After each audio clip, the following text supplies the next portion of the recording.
Although the law school admissions process is primarily numbers driven, it's your LSAT score, your GPA, and then everything else, admission officers are still real people and they can be persuaded by compelling essays. And so in this video, I'm going to share with you how to write a concise, compelling addendum to explain away as much as possible a low LSAT score or a GPA to mitigate the weaknesses in your application if the numbers aren't telling the full story. Because, of course, admissions is about more than just the stats.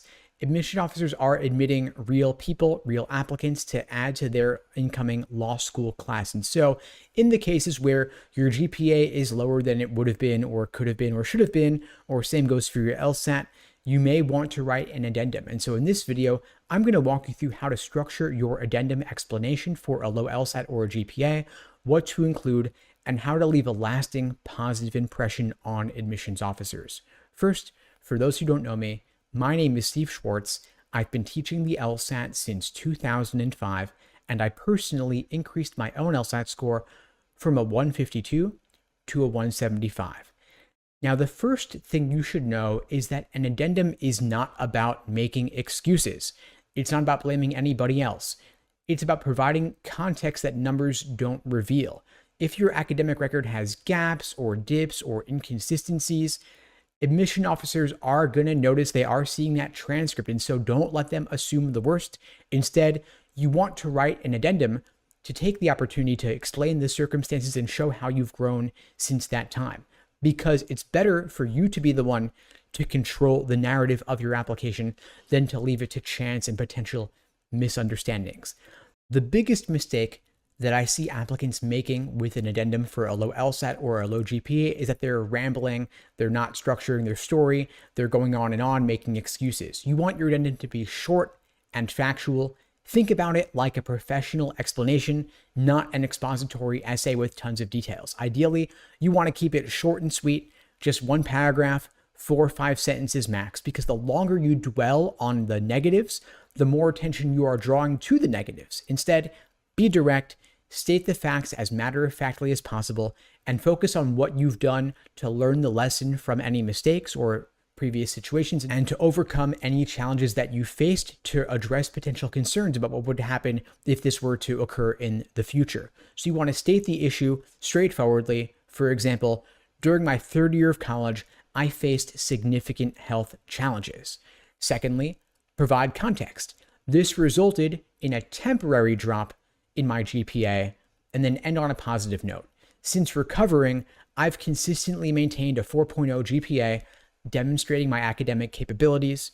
And this nice thing about this example is that it shows an upward trend, explaining away a temporary dip that hopefully we would expect will not occur again in the future.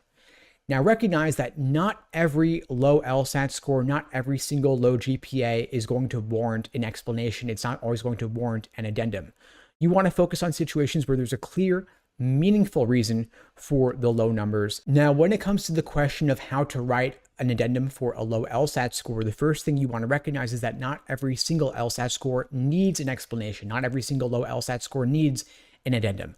You're going to want to focus specifically on situations where there's a clear, specific reason for discrepancy between a low LSAT and a high LSAT. This could involve situations where there was a large discrepancy between test attempts, ideally a low score followed by a higher score. This could involve external circumstances that may have affected test day, like a bad proctor or a tech issue or nerves and anxiety, or a pattern of excelling academically despite facing challenges with standardized tests. So for example, I did not do well on the SAT or the ACT, but I had a great undergraduate GPA. I'm just not a good standardized test taker. That would provide context or a precedent for the fact that you might not do well on the LSAT, but you could still succeed in law school. Now, I'm going to share with you a couple of examples of effective addenda that you might want to write if this situation applies to you. For example, if you had a dip in your GPA due to work commitments. Here's a quoted example. During my sophomore year, I worked 2 part-time jobs to support my family. Balancing work and coursework impacted my GPA that semester, but once my financial situation stabilized, I was able to prioritize my classes and maintained a 3.8 GPA for the remainder of college. Second example for an LSAT score discrepancy. After my first LSAT attempt, I realized my study methods weren't effective. I reevaluated my approach, invested in a structured LSAT prep course, and improved my LSAT score by 12 points on my second attempt. This growth demonstrates my commitment to adapting and overcoming challenges. And by the way, if this is you, if your previous approach has not worked for the LSAT and you're looking to change it up, at LSAT Unplugged, we'd be glad to support you. We offer live online classes via Zoom, on-demand video courses, small group coaching, and one-on-one coaching. You can check out the links below to find out more and to book a call with me and my team. We'd be glad to help you out. Now, finally, a third example here for a low GPA addendum related to medical leave. Quote, in my junior year, I took a medical leave due to a serious illness which disrupted my academic progress. However, after returning, I successfully completed my coursework and achieved a 3.9 GPA during my final year. I believe this reflects my resilience and readiness for rigorous academic environments. So you'll see once again, we had a temporary drop in GPA, but then after the situation resolved, GPA improved significantly. We're demonstrating growth. We're demonstrating bouncing back and overcoming difficult challenges. Law school admission officers love to see this. Now, remember, of course, whatever your addendum is about, try to end on a positive note. Highlight how you've grown since whatever the negative situation was, what you've accomplished since then, and why you're ready for law school now. Admission officers highly value candidates who have a demonstrated track record of being able to overcome obstacles and have been able to demonstrate resilience in tough situations. Anyway, folks, that's all for now. I hope you found the video helpful.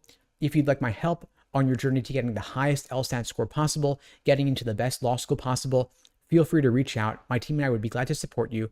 Check out the links below to find out more and to book a call with me and my team. And in the meantime, I'll wish you all the best and take care.